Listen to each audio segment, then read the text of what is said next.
आपकी अनुमति हो तो रक्षा अलंकरण समारोह आरंभ किया जाए।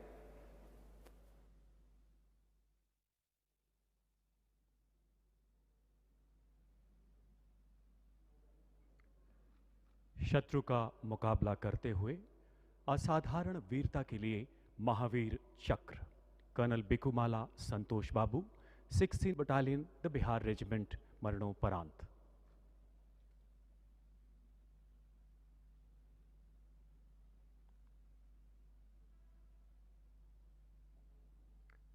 ऑपरेशन स्नो लेपर्ड के दौरान पूर्वी लद्दाख की गलवान घाटी में 16 बिहार के कमांडिंग ऑफिसर के पद पर तैनात कर्नल बिकुमाला संतोष बाबू को शत्रु का सामना करने के लिए एक प्रेक्षण चौकी स्थापित करने का चुनौतीपूर्ण कार्य सौंपा गया।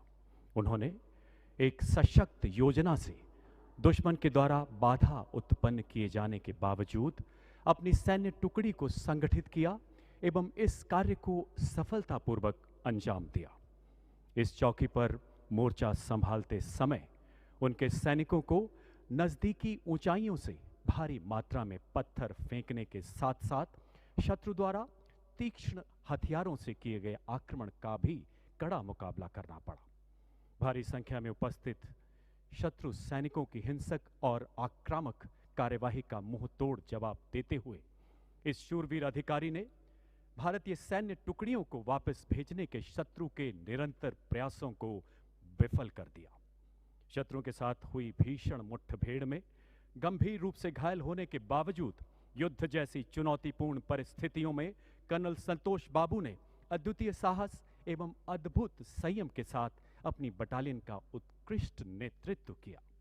स्वयं से पहले राष्ट्र एवं सच्ची सेवा भावना के साथ आखिरी सांस तक मोर्चे पर डटे रहकर अपने सैनिकों में अद्भुत प्रेरणा एवं प्रोत्साहन का संचार करते हुए अंततः उन्होंने राष्ट्र सेवा में अपने प्राण न्यौछावर कर दिए। कर्नल बिकुमाला संतोष बाबू ने शत्रु का मुकाबला करते हुए असाधारण वीरता, अनुकरणीय नेतृत्व क्षमता एवं अद्वितीय कर्तव्य परायणता का परिचय दिया एवं भारतीय सेनाओं की उच्चतम परंपराओं के अनुरूप अपना सर्वोच्च बलिदान दिया। स्वर्गीय कर्नल बिकुमाला संतोष बाबू की पत्नी श्रीमती बिकुमाला संतोषी एवं माता श्रीमती बिकुमाला मंजुला।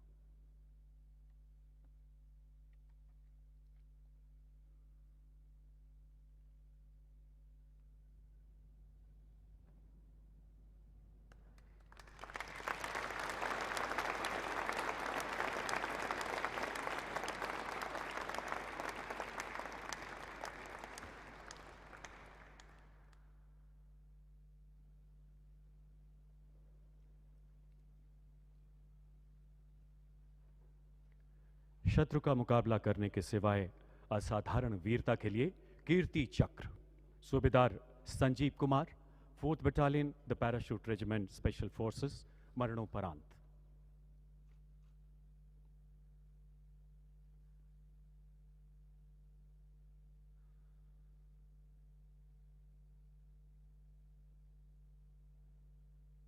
चार अप्रैल 2020 को सूबेदार संजीव कुमार एक विशेष बल टुकड़ी के कमांडर के रूप में अपनी सेवाएं दे रहे थे।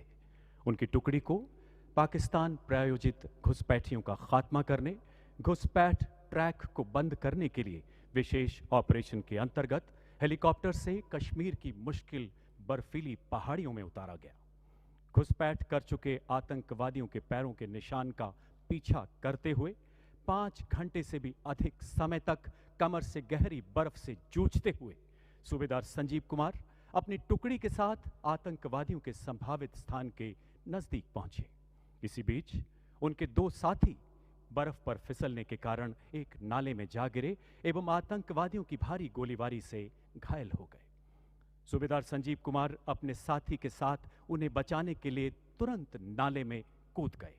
अपनी जान की परवाह न करते हुए आतंकवादियों की भीषण गोलीबारी के बीच अपने एक साथी को सुरक्षित बाहर निकालने में कामयाब रहे। जो ही दूसरे सैनिक को निकालने के लिए वो दोबारा मुड़े, एक छिपे हुए आतंकवादी ने उनके बाकी साथियों पर भीषण गोलीबारी शुरू कर दी। अपने साथियों पर आए खतरे को भांपते हुए सूबेदार संजीव कुमार उस छिपे हुए आतंकवादी की ओर बढ़े और बिल्कुल नजदीक से उसे मार गिराया। अद्भुत शौर्य का परिचय देते हुए वह पुनः अन्य आतंकवादियों की ओर बढ़े और बेहद नजदीकी लड़ाई में 2 और आतंकवादियों को घायल कर दिया। इस दौरान गोली लगने से वो गंभीर रूप से जख्मी हो गए एवं अंततः मातृभूमि की सेवा में अपने प्राण न्यौछावर कर दिए।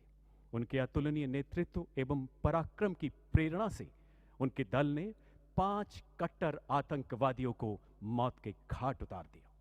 सूबेदार संजीव कुमार ने विषम परिस्थितियों में एक खूंखार आतंकवादी को मार गिराने, 2 आतंकवादियों को घायल करने एवं अपने घायल सैनिकों को बचाने में असाधारण वीरता, अदम्य साहस तथा अनुकरणीय निस्वार्थ सेवा भाव का प्रदर्शन किया। भारतीय सेनाओं की सर्वोच्च परंपराओं का निर्वहन करते हुए राष्ट्र रक्षा में अपना सर्वोच्च बलिदान दिया। सूबेदार संजीव कुमार की पत्नी श्रीमती सुजाता देवी।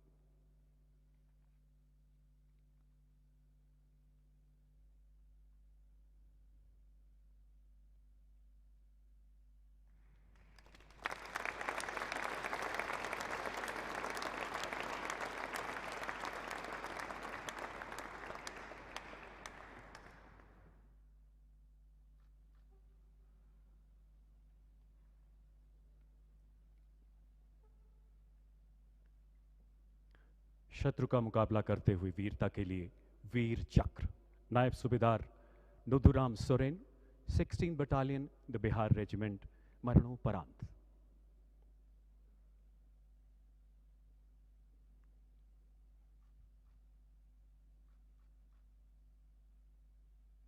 नायब सूबेदार Nuduram Soren operation snow leopard के दौरान पूर्वी लद्दाख की गलवान घाटी के दुर्गम क्षेत्र में तैनात थे।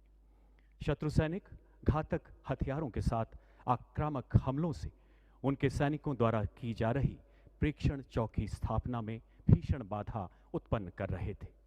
सूबेदार नुदुराम सोरेन ने अत्यंत मुश्किल हालात में अद्भुत नेतृत्व क्षमता का परिचय देते हुए अपनी सैन्य टुकड़ी को संगठित किया, शत्रु के उन सभी प्रयासों का मुंह तोड़ जवाब दिया जिससे वह भारतीय सैनिक टुकड़ियों को वापस लौटाना चाहते थे। विषम परिस्थितियों में घायल होने के बावजूद जिस अद्वितीय पराक्रम एवं असीम निर्भीकता से उन्होंने दुश्मन का सामना किया, उसने शत्रु दल को भी आश्चर्यचकित कर दिया।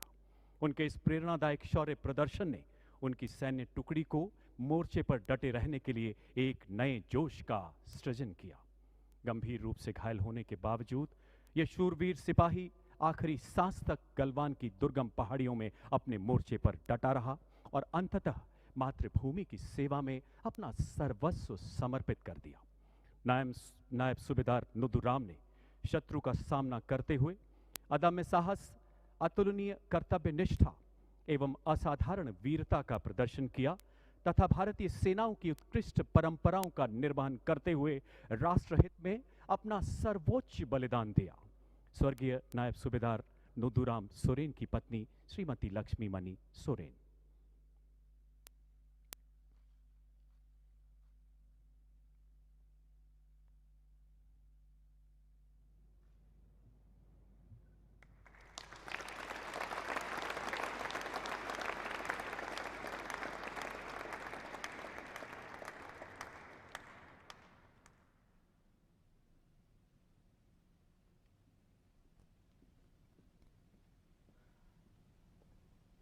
हवलदार के पलानी, 81st फील्ड रेजिमेंट, मरणोपरांत।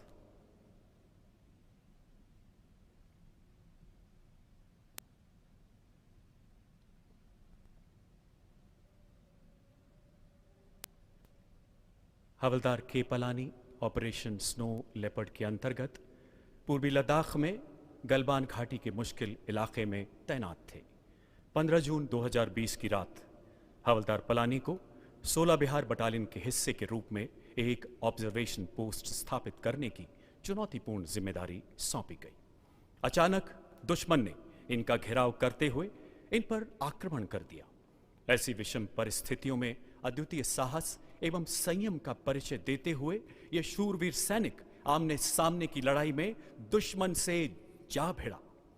दुश्मनों की संख्या अचानक बढ़ने एवं हथियारों से उनके द्वारा किए गए हमले में घायल होने के बावजूद अपने प्राणों की परवाह न करते हुए वो मोर्चे पर डटे रहे। आखिरी दम तक उत्कृष्ट मानसिक संतुलन के साथ दुश्मन के आक्रमण का बहादुरी से जवाब दिया, अपने साथियों को बचाते हुए अंततः वीरगति को प्राप्त हुए। उनके पराक्रम एवं प्रतिबद्धता ने उनके अन्य सैनिकों को और जमकर मुकाबला करने तथा दुश्मन का प्रबलता से प्रतिरोध करने के लिए प्रेरित किया। अद्वितीय साहस, अनुकरणीय कर्तव्य निष्ठा एवं अतुलनीय सेवा भाव का परिचय देते हुए हवलदार के पलानी ने राष्ट्रहित में अपना सर्वोच्च बलिदान दिया। स्वर्गीय हवलदार पलानी की पत्नी श्री बांती देवी।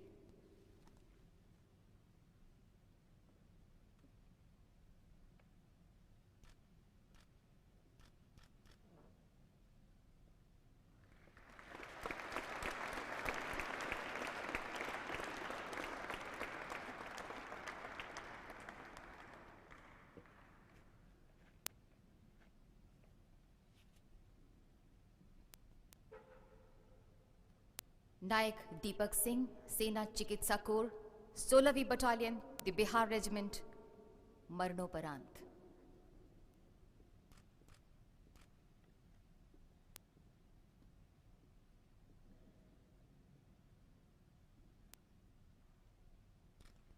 नायक दीपक सिंह बटालियन में नर्सिंग सहायक की ड्यूटी का निर्वाह कर रहे थे। ऑपरेशन स्नो लेपर्ड के दौरान उन्होंने गलवान घाटी में भिड़ंत के दौरान हताहतों को उपचार उपलब्ध कराया। जैसे ही दोनों पक्षों के बीच भिड़ंत शुरू हुई और हताहतों की संख्या बढ़ी, वो अपने घायल सैनिकों को प्राथमिक चिकित्सा प्रदान करते हुए आगे बढ़ने लगे। भिड़ंत में आगे हो रहे पथराव के चलते उनको गंभीर चोटें आई, लेकिन इसके बाद भी वो अडिग रहे और निरंतर चिकित्सा सहायता उपलब्ध कराते रहे। दुश्मनों की संख्या भारतीय सैन्य टुकड़ी से ज्यादा हो गई थी। गंभीर जख्मों के बावजूद उन्होंने घायल सैनिकों को चिकित्सा सहायता प्रदान करना जारी रखा और कई सैनिकों की जान बचाई।